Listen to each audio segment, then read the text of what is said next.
Kita buka Alkitab kita dalam Yakobus pasal yang pertama. Saya memberikan tema firman Tuhan bagi saudara adalah anggaplah sebagai suatu kebahagiaan apabila kamu jatuh ke dalam berbagai-bagai pencobaan. Dua hal ini pasti dua-duanya kita tidak akan menyukai. Pasti yang kita sukai pasti yang kata kebahagiaan. Kalau pencobaan otomatis kita kalau boleh janganlah ya. Tapi kita dengar firman Tuhan saudara. Dalam Yakobus pasal 1 ayatnya yang kedua. Demikian firman Tuhan.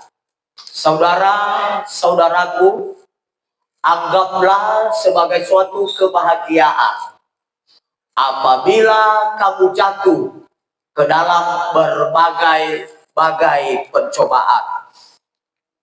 Kalau bahasanya dikatakan di sini saudara, Yakobo Fajasara ayat 2, Kabuasi 2, imane mibee faomuso dede mano ya ami iratali fuseku na oya itoro ami fanadaiko hadia ia ngawalo. Kalau bahasa Batak dikatakan ale Jakobus 1 ayat 2. Ale akadonganku lasni roha sambil marajumi hamui anggo madabu hamu tu bagasan ragam ni pagunjunan. Bapak Ibu, saya kembali ke tema daripada firman Tuhan bagi saudara adalah anggaplah sebagai suatu kebahagiaan apabila kamu jatuh ke dalam berbagai-bagai pencobaan. Berbeda dengan kalau kebahagiaan melalui dunia, saudara. Kalau dunia maunya kebahagiaan itu senang, sama dengan pesta perkawinan. Kalau di pesta perkawinan selamat berbahagia, seorang raja dan seorang ratu di hari itu. Sifat bahagia bagi saudara happy, senang, kata sifat merasakan kegembiraan. Itu yang disebut dengan berbahagia. Kita lihat saudara, saya memberikan beberapa alasan daripada firman Allah kenapa kita harus berbahagia. Kita lihat, kebahagiaan adalah keadaan emosi yang positif dan menyenangkan, ditandai dengan perasaan puas, gembira dan terpenuhi. Itu yang disebut dengan kebahagiaan. Ketika kita berjuang, ketika kita memperjuangkan suatu perjuangan yang sulit, dan ketika perjuangan itu merasa terpenuhi, maka kita hidup dalam kebahagiaan. Itu yang disebut dengan kebahagiaan. Tujuan hidup, saudara, tujuan hidup adalah semua kita berkata bahwa tujuan hidup kita adalah untuk bahagia.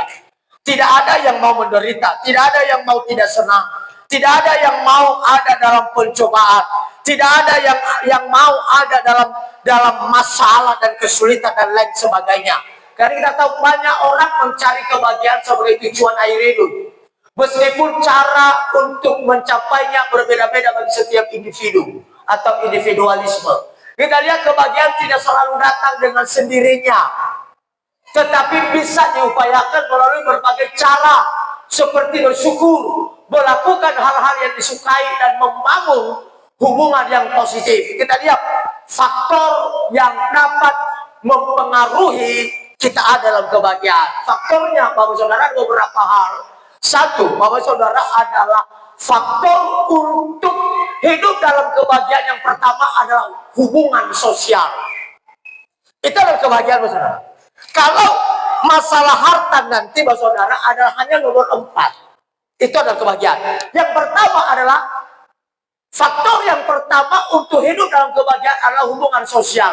Memiliki hubungan yang baik dengan orang lain dan berinteraksi secara positif dapat meningkatkan kebahagiaan. Kebahagiaan, saudara, adalah ketika kita membangun komunikasi, membangun kebahagiaan satu sama lain. Bukan tertentu, saudara, semua orang, atau disebut dengan bagi orang lain, membangun yang disebut dengan hubungan. Yang kedua, saudara, adalah kesehatan fisik dan juga mental yang baik berkontribusi pada perasaan bahagia. Bapak Ibu Saudara, untuk orang bahagia, kalau kita sakit, untuk apa kita bahagia? Kalau mental kita sakit, ngapain kita bahagia? Orang yang kena mental, Bapak Saudara, orang yang takut orang yang takut melihat manusia. Dia, Bapak Saudara, adalah sudah kena penyakit mental. Orang lain yang maju, dia yang sakit. Orang lain yang jatuh dalam masalah, dia yang senang. Itu disebut dengan penyakit mental. Kalau disebut dengan kesehatan fisik, Bapak Saudara, kalau banyak orang berkata, ini nusiga-siga namanya, tetapi bisa mulai lehede. Itu kesehatan fisik. Lalu kalau kita lihat, waduh, kalau kita lihat wajahnya udah gagah, cantik dan lain sebagainya, tapi afiso-fiso. Itu penyakit fisik juga, saudara. Bahagia enggak? Enggak bahagia. Kenapa? Karena kita sakit. Enggak bahagia, selalu dihantui dengan bisa disebut dihantui dengan ketidaksehatan fisik dan mental, saudara. Yang nomor 3, saudara, kita lihat adalah tujuan hidup yang benar. Yang nomor 3, untuk bisa bahagia, Bapak Saudara, adalah harus kita tahu tujuan hidup yang benar. Bapak Saudara memiliki tujuan hidup yang jelas dan bermakna dapat memberikan arah dan kekuasaan dalam hidup dan bahagia. Itulah yang disebut dengan memiliki tujuan hidup yang benar. Kalau kita kerja tidak tahu tujuan hidup, kita maunya kalau boleh tujuan hidup seperti ini, kita arahkan anak-anak kita untuk menjadi takut akan Tuhan.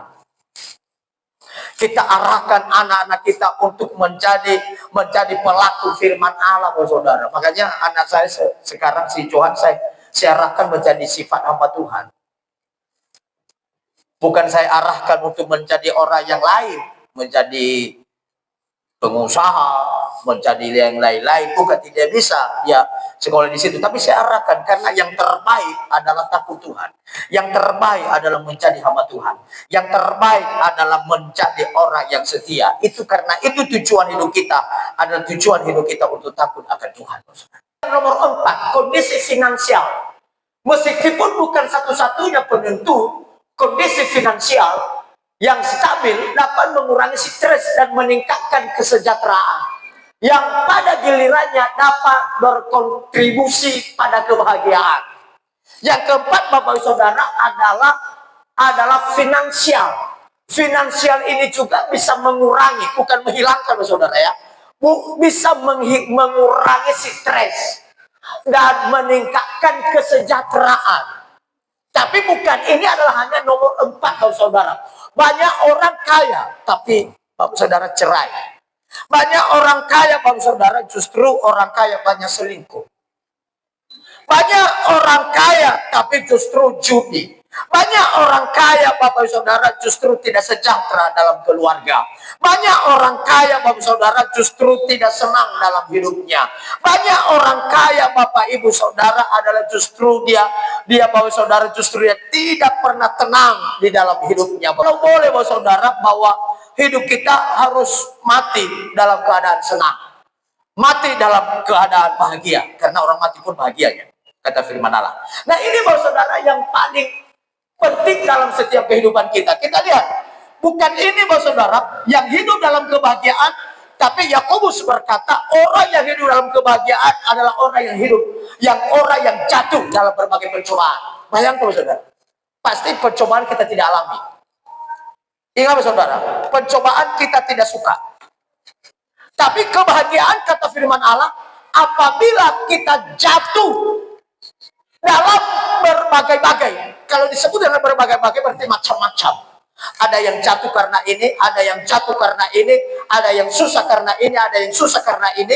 Tetapi ketika kita jatuh dalam pencobaan adalah disebut kita dalam berbahagia. Makanya Bapak Ibu jemaat, kalau engkau diperhadapkan persoalan, kalau engkau diperhadapkan masalah, baik masalah di tengah-tengah keluargamu, masalah menghadapi istri, masalah menghadapi suami, masalah menghadapi anak-anak, masalah menghadapi orang tua. Ingat kalau saudara, engkau sedang berbahagia bila engkau kuat di dalamnya. Ayat 12 dalam Yakobus pasal 1 ayat 12 begini berkata. Demikian firman Tuhan. Berbahagialah orang yang bertahan dalam pencobaan.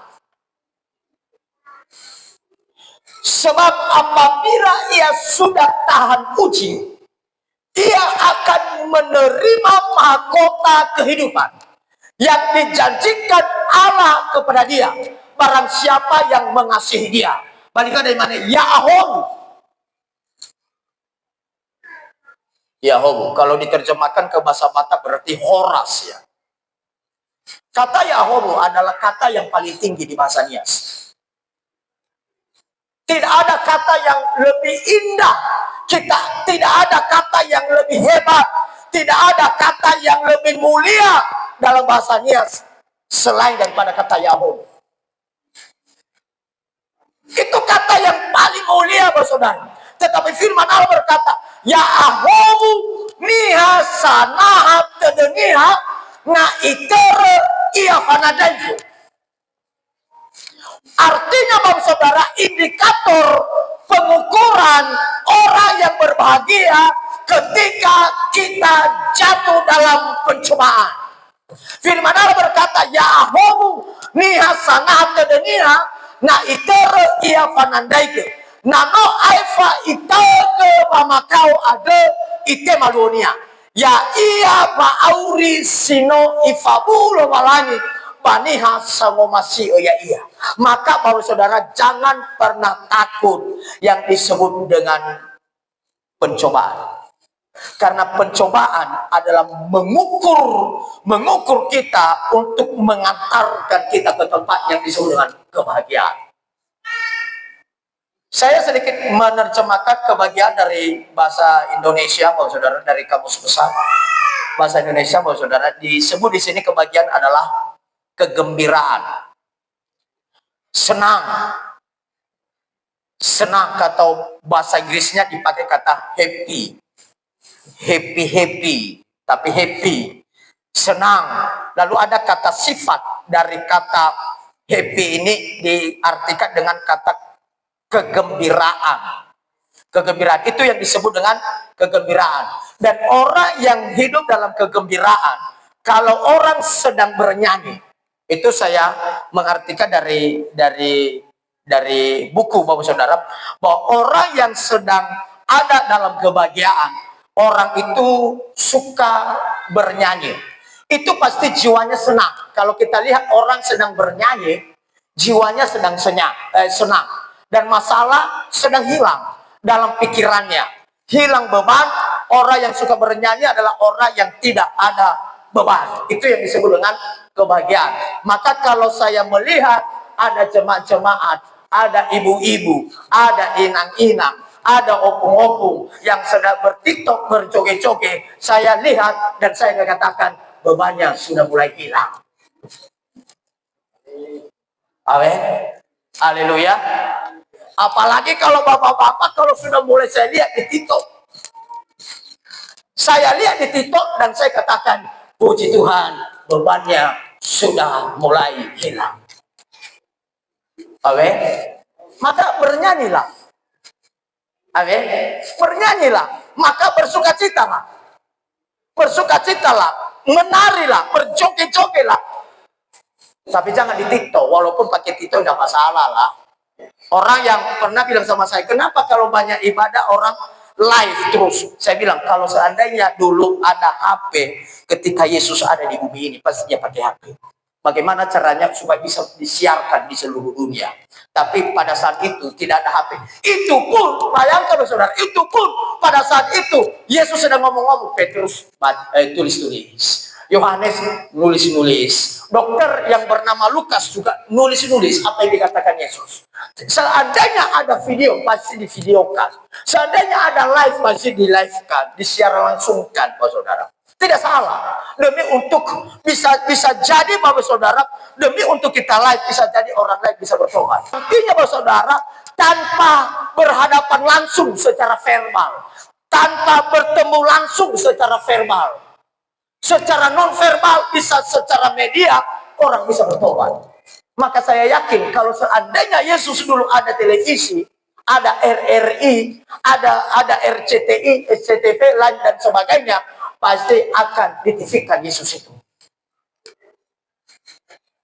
Nah, oleh sebab itu, saudara, kalau senang ini gembira, sedang bernyanyi, bahkan Bapak Ibu Saudara sedang berjoget, sedang saudara sedang senang, itu tandanya Bapak Ibu Saudara adalah di dalam Yesus Kristus bahwa kita sedang menghilangkan rasa susah. Amin.